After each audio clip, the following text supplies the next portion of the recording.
Hello everyone, welcome to GPMPG e-learning classes. Today I'm going to discuss over the subject environmental science and topic is biodiversity and conservation. तो आज के lecture में हम ये जानेंगे कि बायोडाइवर्सिटी क्या होती है. Here we can say that biodiversity is the variety and variability among living organisms and the ecological complexes in which they occur. देखिए एक सिंपल सा पॉइंट यहाँ ये दिया हुआ है कि जितने भी जीव जंतु जो हमारे पाए जाते हैं हमारे नेचुरल हैबिटेट में, उनमें जो जो विविधता होती है उस विविधता को ही हम जैव विविधता कहते हैं, right. And the word biodiversity was coined by the W.G. Rosen in 1985. और ये जो वर्ड दिया है बायोडाइवर्सिटी का, ये W.G. रोजन ने दिया था 1985 में, राइट. और we can say that it is a totality of genes, species and ecosystem in the region. हम इसको एक सिंपल फॉर्म में अगर बोलें तो जितने भी जीन्स, जितने प्रकार के होते हैं या जितनी भी प्रजातियां पाई जाती हैं, जितने भी प्रकार के इकोसिस्टम हमारे एनवायरनमेंट में होते हैं, उन सब को हम जैव विविधता में मान सकते हैं, यानी कि बायोडाइवर्सिटी में बोल सकते हैं, right. It can be divided into 3 types. First one is genetic diversity, second one is species diversity and third one is ecosystem diversity. So if I talk about genetic diversity, here we can say that variation of genes within the species. जितने भी variations किसी species यानी कि एक प्रकार की प्रजाति में observe किए जाते हैं, genes में परिवर्तन, right, and is the combination of different types of genes present in the population of a single species. यानी कि ये इन चीज़ों का भी कॉम्बिनेशन हो सकता है कि किसी एक सिंगल प्रजाति में, यानी कि एक टाइप की प्रजाति में ही कितने टाइप के अलग अलग टाइप के जीन पाए जाते हैं. And the pattern of variations found with in different populations of same species. या एक ही प्रकार की प्रजाति में कितने प्रकार के पैटर्न पाए जाते हैं, राइट. तो ये आती है आपकी जेनेटिक डाइवर्सिटी. अब बात कर लेते हैं सेकेंड पॉइंट की, that is species diversity. Here we can say that it is the variety of species within a region. यानी कि स्पीशीज़ यानी कि जो प्रजाति का हम विविधता मान सकते हैं, वो किस बेसिस में मानेंगे कि एक पर्टिकुलर जो रीजन होता है, यानी कि एक जो क्षेत्र होता है, उसमें कितने प्रकार की प्रजातियां पाई जाती हैं, इसको हम स्पीशीज़ डाइवर्सिटी बोलते हैं. और we can say that it is the diversity of variety and abundance of different types of organism inhabiting in an area. यानी कि कितने प्रकार के जो जीव जंतु होते हैं वो एक पर्टिकुलर एरिया में कितने क्वांटिटी में रहते हैं, राइट. ये मैटर करता है. Next and last category is ecosystem diversity. Here we can say that it encompasses the variety of habitat that occur within a region or the mosaic patches present in this landscape. देखिए अगर मैं किसी particular landscape की बात कर लेता हूँ, चलिए मैं एक छोटा सा एग्जांपल भी लेता हूँ अभी यहाँ पे, अभी आगे दिखाता भी हूँ आपको. A variety of ecosystem applied mainly eight national and सब नेशनल लेवल. यानी कि ये राष्ट्रीय स्तर पर भी हो सकता है या अंतर्राष्ट्रीय स्तर पर भी हो सकता है. It is difficult to measure as the boundaries of communities. देखिए ये मापना बहुत डिफ़िकल्ट हो जाता है कि हम किसी कम्युनिटी को किस तरीके से मेज़र करें, कैसे मापें, right. That associates of species and ecosystem are elusive. यानी कि किसी प्रजाति को और इकोसिस्टम को किस तरीके से हम एसोसिएट करें, राइट, कैसे जोड़ें उन दोनों को, तो ये थोड़ा सा डिफ़िकल्ट पार्ट बन जाता है. तो इसी को दूर करने के लिए एक छोटा सा डायग्राम देख लेते हैं. चलिए इस डायग्राम में 3 कैटेगरी दी गई हैं जहाँ पर जो नेचुरल हैबिटेट होता है उसको समझाने के लिए, राइट. तो यहाँ पर 3 टाइप की डाइवर्सिटी दे रखी है, देख लेते हैं कौन कौन सी है. First one is alpha diversity, जो एक पर्टिकुलर, जैसे यहाँ पर जो डायग्राम में भी देख रहे होगे आप लोग, तो अल्फ़ा डाइवर्सिटी क्या होती है, जो एक पर्टिकुलर कम्युनिटी की बात करती है, राइट. यानी कि एक पर्टिकुलर रीज़न, जहाँ पर जो रीज़न ये आपका फिक्स दे रखा है, जिसको हमने एक पर्टिकुलर जो लिमिटेड एरिया है, राइट, इसकी बात कर रहे हैं. That is diversity with in a state और हैबिटेट. यानी कि एक जो रहने का स्थान है वो एक सीमित है स्थान, इसको हम अल्फ़ा डाइवर्सिटी के नाम से जानेंगे, राइट. यानी कि एक सीमित क्षेत्र जो होगा, जो छोटा क्षेत्र होगा, राइट.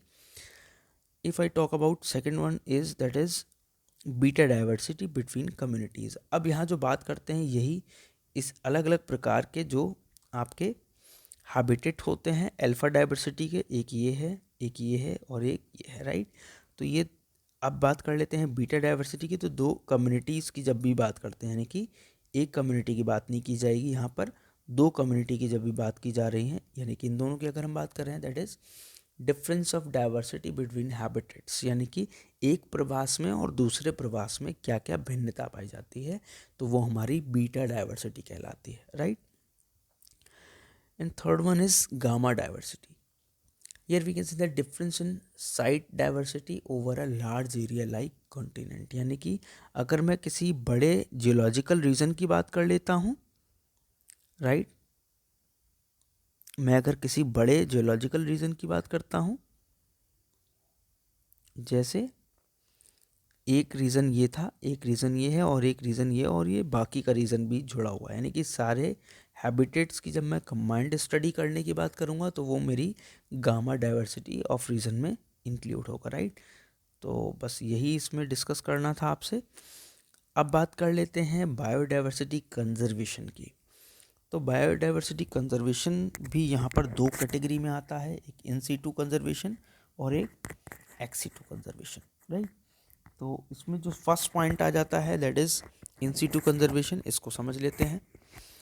तो देखिए इन सीटू कंजर्वेशन बेसिकली वो कंजर्वेशन कहलाता है जो नेचुरल हैबिटेट होता है किसी भी लिविंग ऑर्गेनिज्म के लिए, राइट। यानी कि जो भी एक पर्टिकुलर इकोसिस्टम होता है वो नेचुरल फॉर्म में होता है, वहाँ पर मैन ह्यूमंस का इतना उस लेवल से मैंने जो कंजर्वेशन होता है वो डायरेक्टली नहीं होता है, जो नेचुरल उनको पाया जाता है, जो नेचुरल उनके लिए बना हुआ होता है, उस सिस्टम की बात करते हैं, या वो जो कंजर्वेशन होता है उसको हम इन सिटू कंजर्वेशन कहते हैं, राइट। और we can say that the conservation on biological diversity stress the need of conservation of biodiversity for sustainable development. देखिए एक सिंपल सा पॉइंट यहाँ ये दिया हुआ है कि कंजर्वेशन करना बेहद ज़रूरी है, क्योंकि जितने भी अलग अलग प्रकार के जीव जंतु पाए जाते हैं उनको बचाव करना या उनका बचाना जो है वो हमारे धीरे धीरे वातावरण को भी बचाए रखता है और जो जैव विविधता होती है उसको भी बरकरार रखता है, right.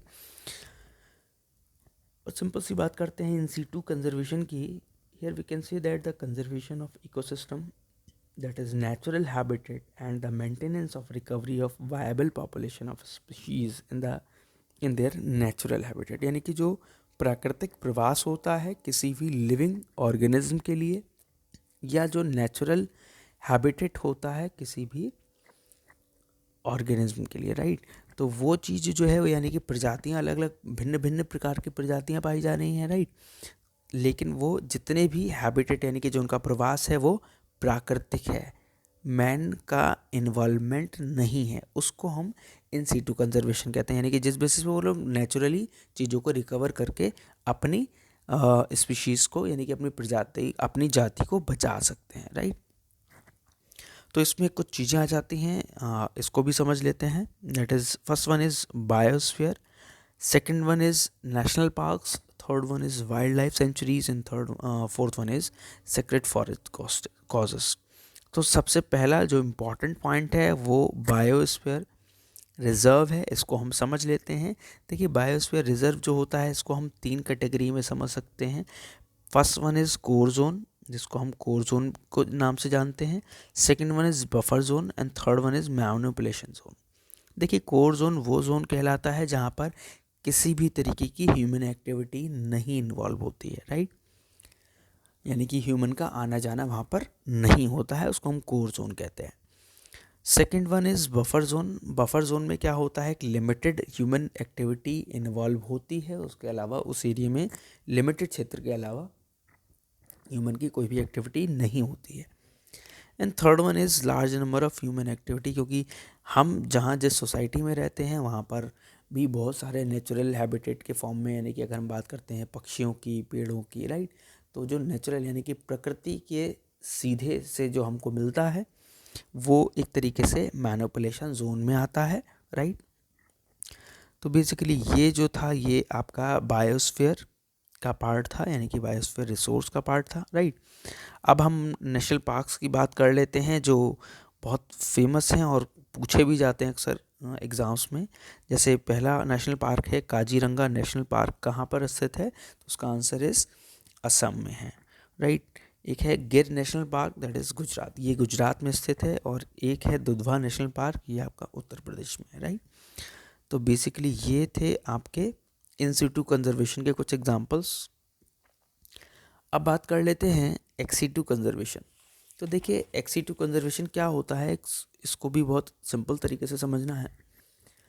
Here we can say that the conservation of components of biological diversity outside their natural habitat, यानी कि हमें जो बचाव करना है जितने भी बायोलॉजिकल डाइवर्सिटी है, यानी कि जितनी भी जैव विविधता है, उनको अपने नेचुरल आवास से हटाकर एक ऐसा आवास बनाना जो मैन मेड किया जाता है, यानी कि जो मानव के द्वारा निर्मित किया जाता है, और वो भी बाहरी वातावरण में। यानी कि जो स्पीशीज़ जहाँ रह रही है उस स्पीशीज़ को वहाँ से हटा के किसी ऐसे वातावरण में ले जाना जहाँ पर वो अपना प्राकृतिक प्रवास से दूर रह सके, राइट। और मैन के द्वारा यानी कि ह्यूमन इंटरफेरेंस के, यानी कि ह्यूमन एक्टिविटी के द्वारा आपको एक नया एनवायरनमेंट उस स्पीशीज़ के लिए दिया जाता हो, दैट इसको हम एक्सीटू कंजर्वेशन कहते हैं। यानी कि हम उस पर नज़र भी रखते हैं कि उसमें क्या क्या बदलाव आ रहे हैं, क्या क्या चेंजेस हो रहे हैं, तो उस पर हम अच्छे से उसको बचा भी सकते हैं, राइट। ये चीज़ हमारी एक्सीटू कंजर्वेशन में आती है। If I talk about the examples, तो यहाँ पर भी कुछ टाइप्स दिए हुए हैं। जैसे बॉटनिकल गार्डन होता है, जैसे आपके कॉलेजेस में भी बने हुए हैं, राइट, होते हैं, तो वो गार्डन बॉटनिकल गार्डन में आता है। सेकंड वन इज़ जू, यानी कि जितने भी चिड़ियाघर होते हैं वहाँ पर भी इस तरीके से कंजर्वेशन किया जाता है अलग अलग प्रजातियों को, राइट।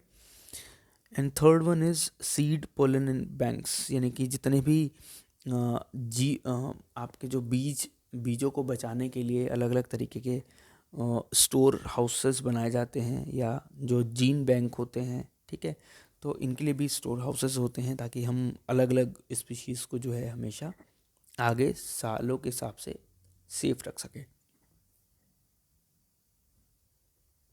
अब बात कर लेते हैं कुछ बॉटनिकल गार्डन की जो इंडिया में फेमस हैं, right. First one is national botanical garden, ये जो है वो आपका लखनऊ में स्थित है।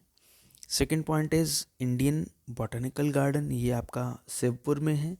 And third one is Lloyd botanical garden, ये आपका दार्जिलिंग में स्थित है, राइट। तो ये बेसिकली था biodiversity and biodiversity conservation. Thank you everyone.